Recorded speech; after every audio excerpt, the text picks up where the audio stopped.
여러분 혹시 뉴 노멀이라는 말을 들어보신 적 있으신가요? 이 뉴 노멀은 시대 변화에 따라서 새롭게 떠오르는 기준을 말합니다. 그러니까 예전에는 기준이 아니었던 것이 이 코로나 팬데믹으로 인해서 전 세계가 새로운 기준이 일상이 되었죠. 예를 한번 들어볼까요? 영상 예배.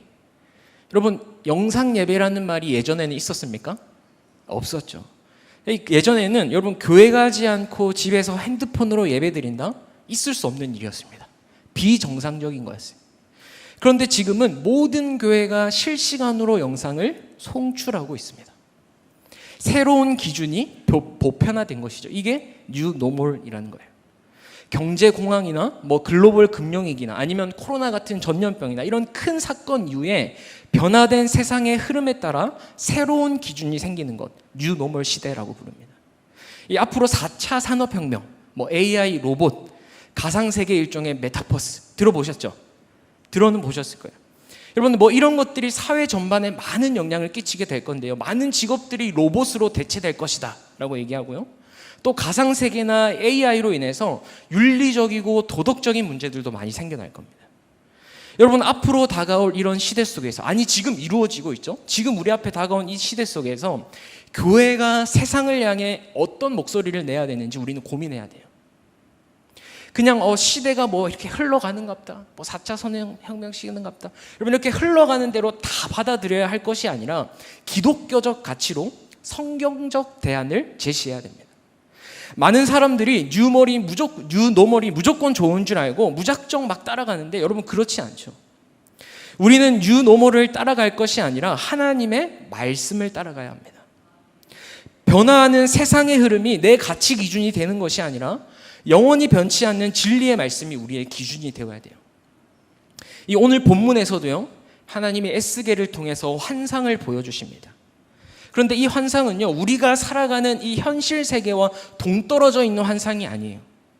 이 비전, 이 환상은 우리가 살아가는 이 땅에 이루어지고 있고 또 이루어질 하나님의 플랜, 계획입니다.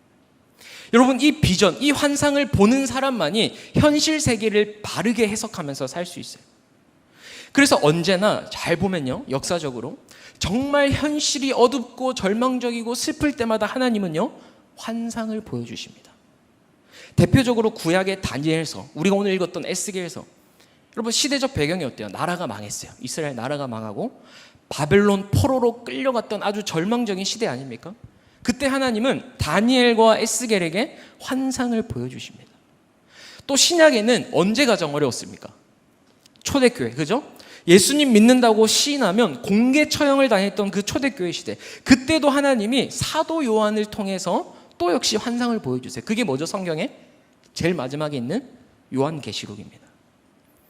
여러분 이렇게 말씀의 비전을 보고 주님 주시는 환상을 보는 성도들은요, 이 칠흑 같은 현실 속에서 견뎌내고 이겨낼 수 있어요. 그런데 이 말씀의 비전이 없는 사람들은 어떻게 하냐? 계속 뉴 노멀을 따라갑니다. 현실적인 대책을 쫓으며 살아가요. 여러분 지금 우리가 살아가는 이 시대가 너무나 편리하잖아요. 그죠? 너무나 편리합니다. 그런데 동시에 영적으로는 굉장히 무섭게 우리를 잠식하고 있다는 걸 여러분 아셔야 돼요. 그래서 저는 지금 여기 앉아있는 우리 고등부 아이들을 보면요, 이 아이들을 통해 일하실 하나님 너무 기대가 되지만 동시에 너무 걱정이 돼요. 어떻게 이 험악한 세상을 살아갈 수 있을까? 그런데 제가 오늘 이 에스겔 47장을 보고 다시금 소망과 기대를 품었습니다. 하나님이 에스겔 47장을 통해서 우리에게 보여주시는 게 뭐냐? 먼저 결론적으로 말씀드리면요, 예배의 회복입니다. 우리가 어떻게 이 힘든 세상을 이겨나갈 수 있을까? 예배 가운데 살아계신 하나님을 만나고 생수의 강이 우리에게 넘치면요, 하나님이 우리를 통해 이 세상의 생명수가 흘러나가게 하실 줄 믿습니다. 여러분 오늘 에스겔을 통해서 이 환상을 보여주시는 겁니다. 여러분 에스겔서를 크게 두 부분으로 나눌 수 있는데요, 이 전반부인 1장부터 32장까지는 전부 다 거의 심판에 대한 말씀이에요. 물론 중간중간에 회복에 대한 말씀을 주시지만 전체적인 흐름으로는 심판에 대한 얘기가 무려 30장 가까이 나옵니다. 특히 7장을 보면요, 얼마나 희망이 없고 소망이 없으면 끝났도다, 끝났도다, 끝났도다. 여러분 히브리어 2번만 강조해도 굉장히 강조하는 거거든요. 근데 무려 3번을 강조하면서 하나님의 이 멸망, 그 멸망, 이스라엘의 멸망을 예언하고 있어요. 이 에스겔이요 30살 때 하나님의 부르심을 받았는데 너무 절망적인 거예요. 자기 눈으로 예루살렘 성전이 처참히 무너지는 걸 봤습니다.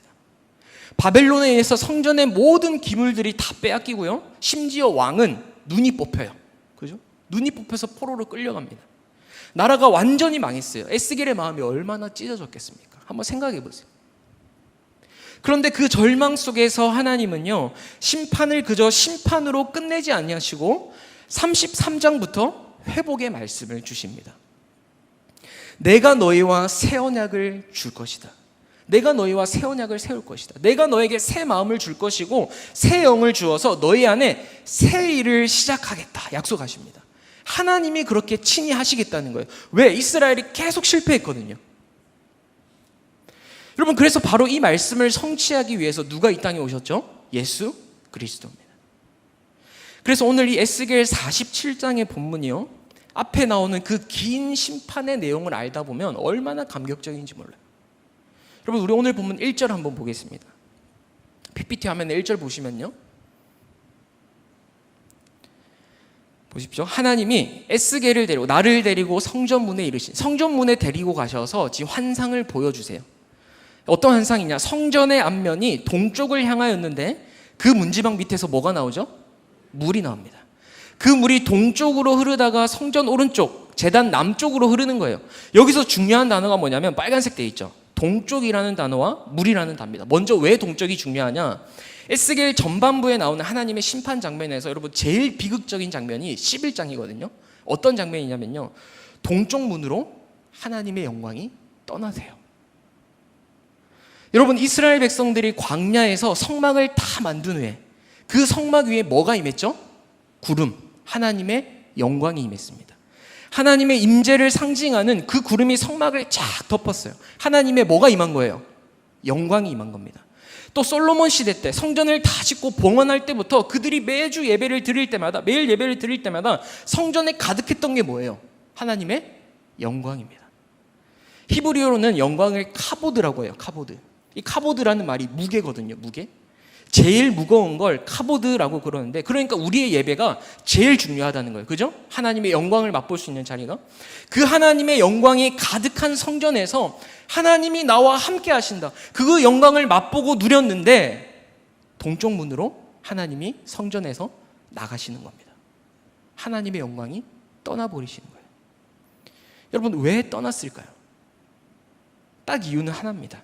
하나님의 영광이 가득해야 될 성전이, 하나님만 예배해야 될 성전이 온갖 우상으로 물들어져 있는 거예요.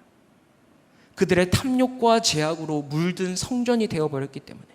여러분, 하나님의 성전에 더러운 우상이 얼마나 많아요. 나중에 집에 가서 7장 한번 찾아보세요. 에스겔 8장에 보면요, 주의 백성들이 온갖 우상 숭배를 하면서 여호와를 등집니다. 우상을 섬겨요. 여러분, 그래서 하나님이 떠나셨어요. 아니, 정확히 말하면 이스라엘이 하나님을 떠났습니다. 여러분, 우리의 삶에 하나님의 영광이 떠났다, 이것만큼 비극적이고 슬픈 일이 있을까요? 여러분, 우리의 삶 가운데 하나님의 영광이 사라지면요, 우린 끝난 거예요. 우리가 질병의 문제, 자녀들의 문제, 수많은 문제와 어려움이 우리의 삶에 있잖아요. 하지만 그런 문제가 있다 하더라도 하나님이 나와 함께 하시면 여러분, 그 문제는 더 이상 문제가 아닌 줄 믿습니다.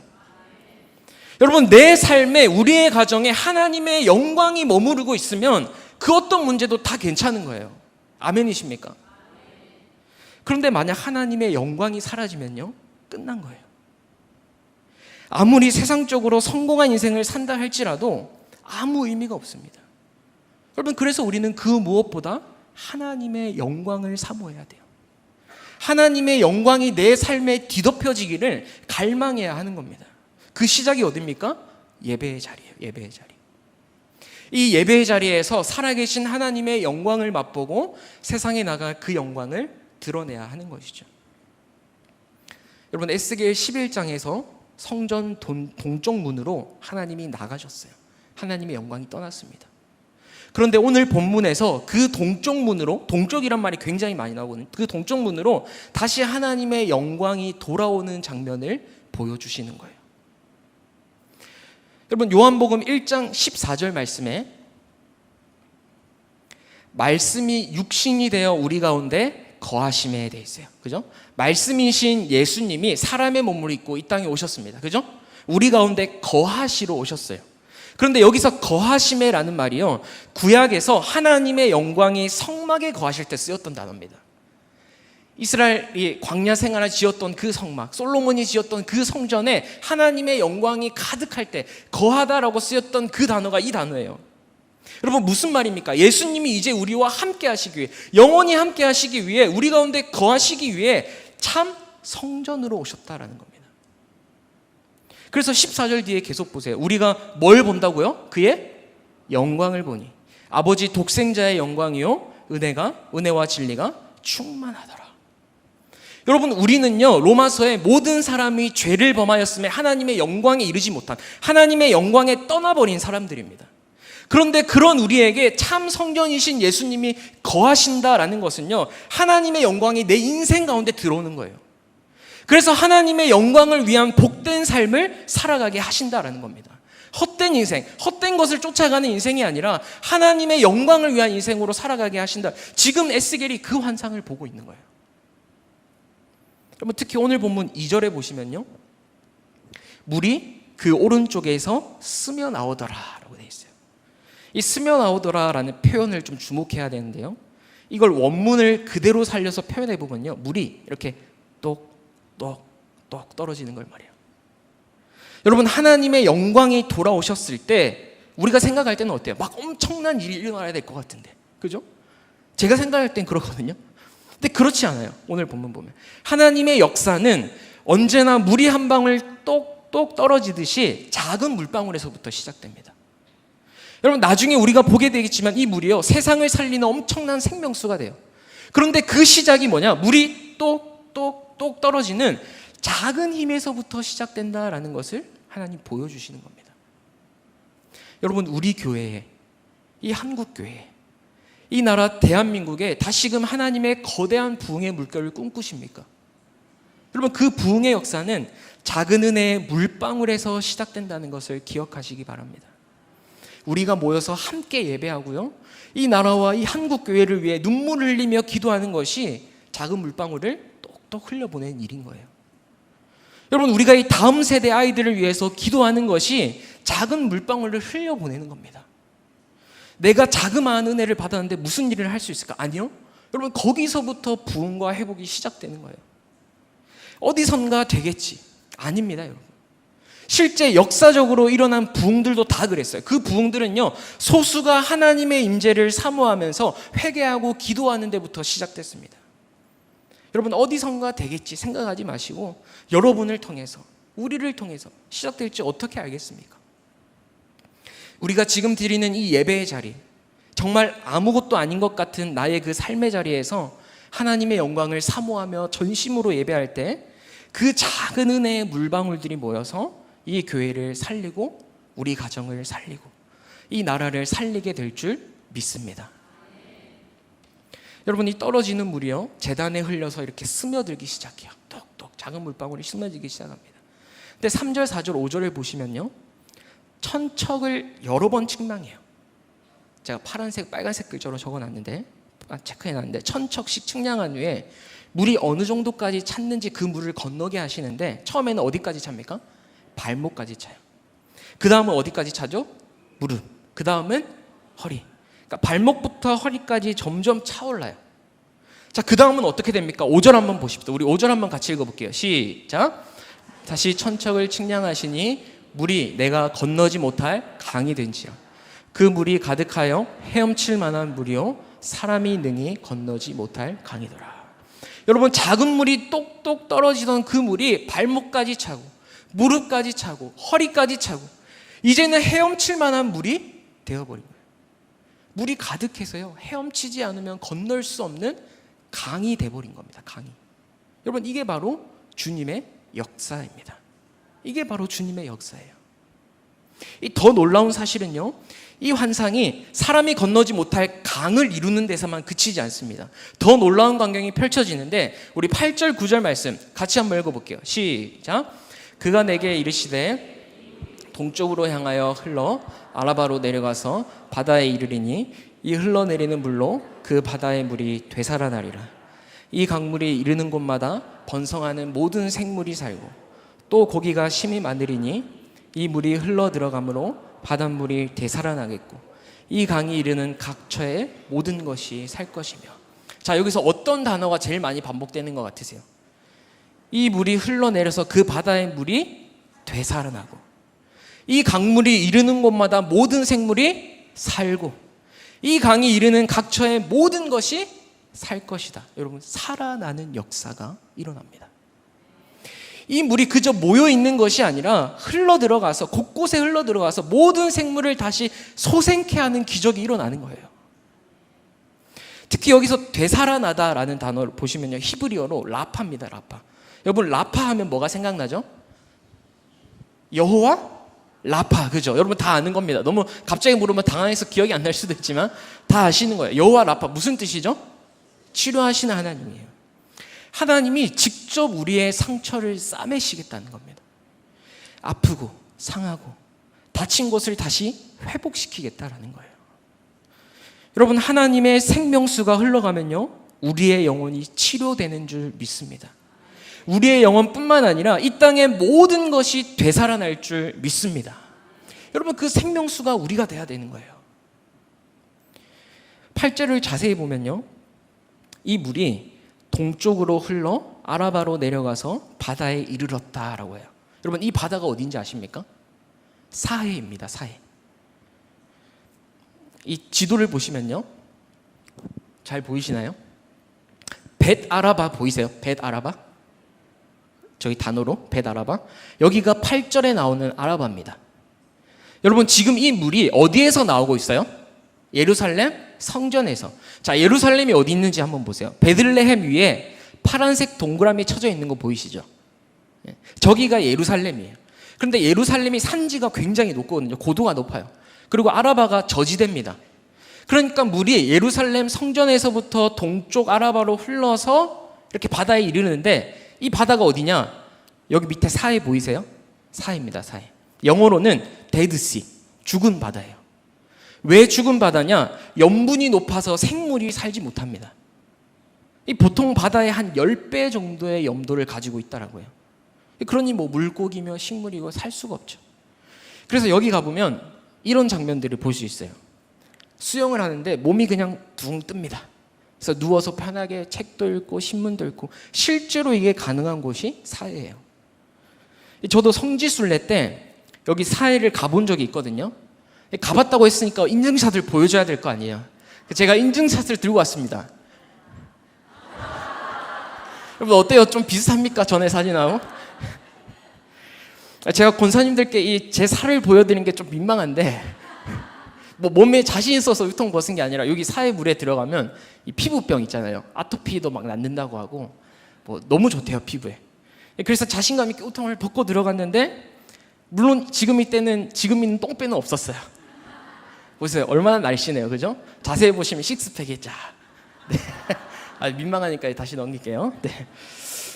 여러분, 이 사해는요, 아무리 수영을 못하는 사람도 이렇게 붕 떠요, 그죠? 저도 몸에 물이 잘 안 뜨는 편인데 그냥 들어 누웠는데 둥 뜹니다.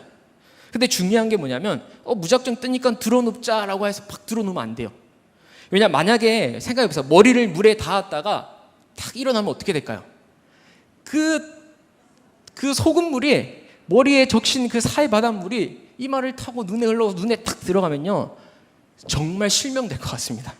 정말 아파요. 실제로 제가 해봤습니다. 가이드 목사님이 여기 갈 때 머리를 물에 닿지 말고, 지금 보시면 이렇게 하고 있잖아요. 고개를 이렇게 하고 있잖아요. 미리 말씀해 주셨거든요. 근데 제가 아프면 얼마나 아프겠어. 한번 해봐야지. 죽는 줄 알았어요. 여러분 말을 잘 들으셔야 됩니다. 자, 여튼 이게 사해 바다인데 예루살렘 성전에서 흘러나온 물이 이 사해까지 흘러서 어떻게 됩니까? 그 바닷물이 되살아나요. 어이구, 네. 되살아납니다. 물고기 한 마리 살 수 없는 죽은 사해 바다에 이 생수의 강이 흐르니까 어떤 일이 일어난 거예요?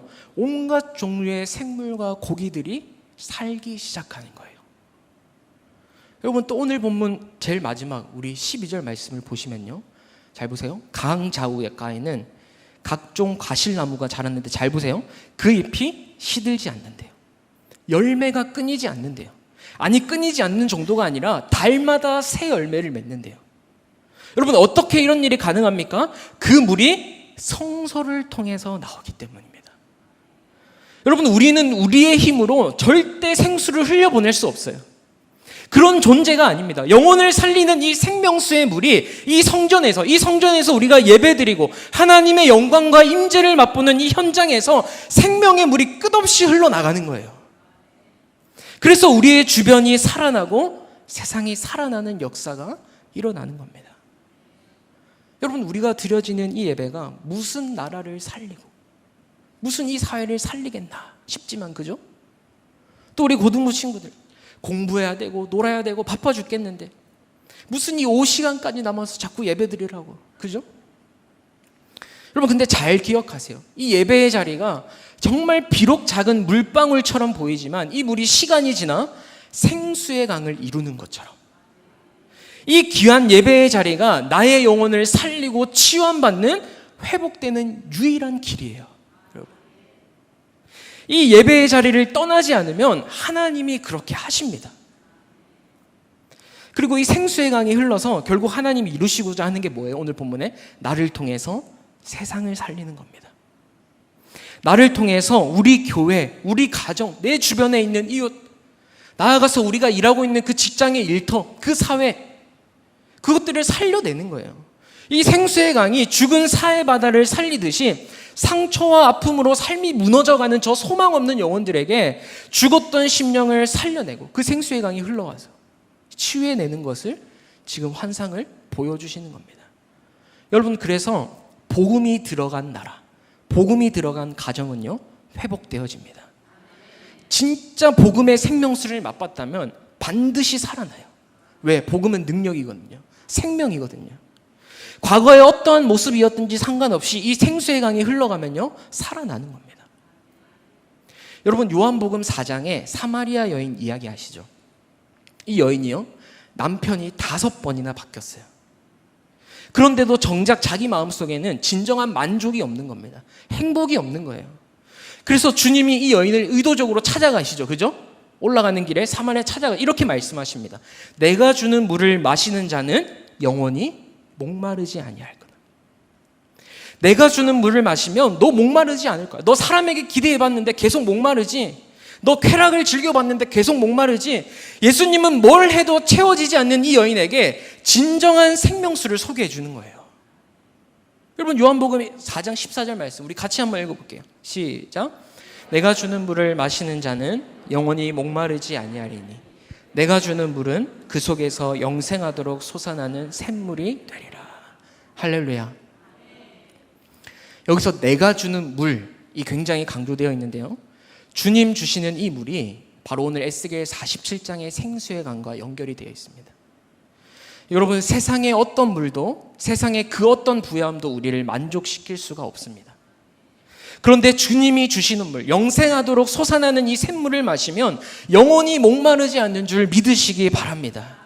여러분, 그래서 우리는 영원히 목마르지 않는 그 주님으로 채워져서 주님 한 분으로 만족하고, 그 주님으로 여러분, 많은 사람들이 주님을 몰라 죽어가고 떠나가고 다른 것에 목말라 하는 자들에게 진정한 생명수를 맛보게 해줘야 되는 거예요. 오늘 에스겔 47장의 환상은요, 예수 그리스도를 통해 이미 우리에게 이루어졌습니다. 그래서 우리는 그 생명수를 맛보고 있고요, 그 생수를 흘려보내면서 복음의 확장을 이뤄나가고 있어요. 그렇다면 언제 최종적으로 완성이 되냐? 요한계시록 22장 1절에 또 그가 수정같이 맑은 뭐를 보신다고요? 생명수의 강을 내게 보이시니. 지금 사도 요한에게 보이신 겁니다. 자, 생명수 강이죠. 근데 이 생명수의 강이 어디서부터 나옵니까? 하나님과 및 어린 양의 보좌로부터 나와요. 근데 2절 말씀 보세요. 우리 2절 말씀 함께 읽겠습니다. 길 가운데로 흐르더라. 강 좌우에 생명나무가 있어 12가지 열매를 맺되 달마다 그 열매를 맺고 그 나무 잎사귀들은 만국을 치료하기 위하여 있더라. 여러분, 이 말씀 어디서 많이 보지 않았어요? 에스겔 47장 12절에 똑같아요. 제가 비교하기 위해서 표를 들고 왔습니다.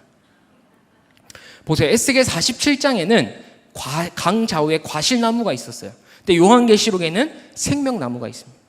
에스겔 47장에는 열매가 끊이지 않고 달마다 새 열매를 맺는다라고 했다면 요한계시록에는 12가지 열매를 맺되 달마다 맺는다. 그러니까 여러분, 에스겔의 환상이 지금 요한계시록에서 정확하고 구체적으로 드러나는 거예요.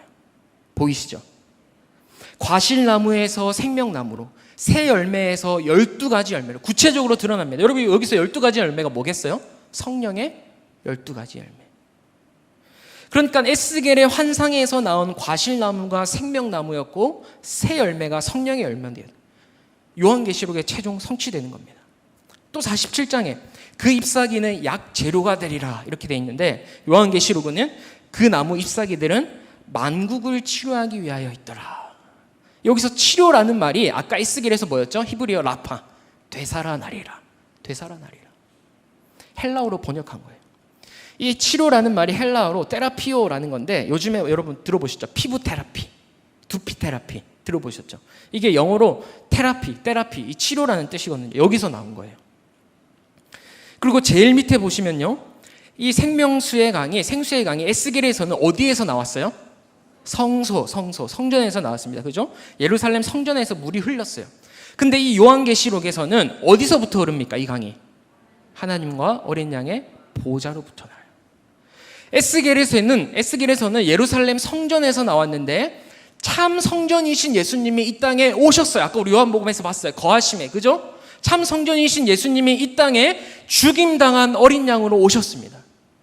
그래서 우리의 모든 죄를 짊어지고 우리에게 참 회복을 주셨어요. 영원히 목마르지 않는 생명수를 주셨습니다. 여러분, 사실 요한계시록에서, 특히 이 성경에서 그렇지만 요한계시록에서 어린 양이라는 이미지는요, 제일 연약한 거, 제일 보잘것없는 거. 여러분, 그 당시 로마의 막강한 권력에서 그 막강한 권력에 비하면 정말 하찮게 보이는 게 뭐냐면 어린 양입니다. 우리 주님이 여러분 실제로 그러셨잖아요. 어린 양으로 오셔서 고난당하시고 버림당하시고 배신당하시고 끝내 죽임당하고, 그래서 전부 다 실패로 돌아간 줄 알고 제자들이 다 떠났어요. 근데 오늘 성경의 가장 마지막 장면이라고 할 수 있는, 여러분 요한계시록 22장이 제일 마지막이잖아요. 성경에서 제일 마지막 장이라고 할 수 있는 거에서 생명수가 흘러나오는데 어디서 흘러나오냐? 그 조롱당하고 멸시당했던 어린 양, 그 어린 양의 보좌로부터 생명수가 흘러나옵니다.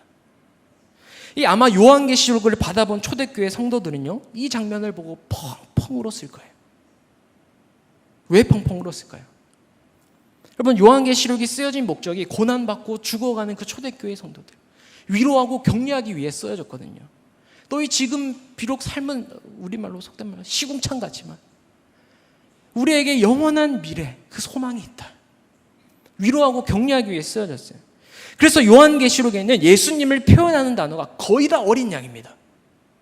요한계시록에만 어린 양이라는 단어가 총 30번이 나와요. 30번이.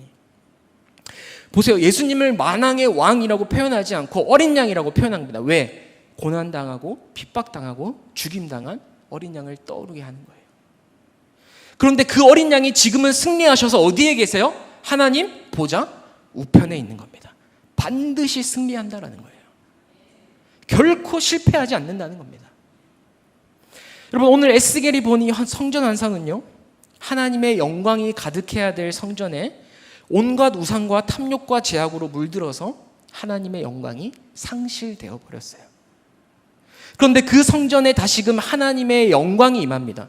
이스라엘 백성들은 하나님을 버리고 하나님을 떠났는데 하나님은 여전히 그들을 사랑하셔서 회복시키시는 거예요. 어떻게 회복시키세요? 작은 물이 똑똑 떨어지는, 그 별거 아닌 것 같은 물이 발목에 차고요, 무릎에 차고 허리에 차서 마침내 사람이 건너지 못할 강이 되는 겁니다. 그리고 그 생수의 강이 흘러넘쳐서 이 나라와 민족을 되살리는 놀라운 부흥의 역사를 그려내고 있어요. 사랑하는 여러분, 이 생수의 강을 주님을 몰라 죽어가는 영혼, 여전히 죄악과 탐욕으로 물든 이 사회와 이 나라에 흘려보내야 할 줄 믿습니다. 저는 우리 고등부 아이들이요, 음악 쪽으로 이제 나가고 뭐 각자 진로를 정하고 있어요. 미술, 교육, 뭐 인문, 정치, 뭐 이런 다양한 분야에 나가서 그곳에서 사람을 살리는 자들이 되었으면 좋겠어요. 도저히 소망이 없다고 외친 이 사회를 다시금 살려내는 자로 세워지기를 여러분 기도하고 있습니다. 여러분 정말 많이 기도해 주셔야 돼요. 그냥 단순히 자기들이 원하는 대학에 진학하고 좋은 곳에 취업하게 해달라는 기도를 넘어서서 이들이 생수의 강을 먼저 맛보고 그 이 사회에 생수의 강을 흘려보내는 자로, 하나님의 거룩한 영향력을 끼치는 자로 세워지도록 여러분 기도해 주시기 바랍니다. 그래서 우리 아이들을 통해서 이 땅에 다시금 주님의 나라가 견고히 세워지도록, 그 일에 쓰임받을 수 있도록 여러분 꼭 기도해 주시기를 부탁드립니다. 여러분, 이 생수의 강이 내 안에 우리의 삶에 흘러넘쳐서 주님의 나라와 주님의 공의가 바로 세워지고 다시금 되살아나는 역사가 일어나기를 소망합니다. 그 시작이 저와 여러분이고 우리 다음 세대 아이들이 되길 주님의 이름으로 축복합니다. 우리 함께 찬양할까요?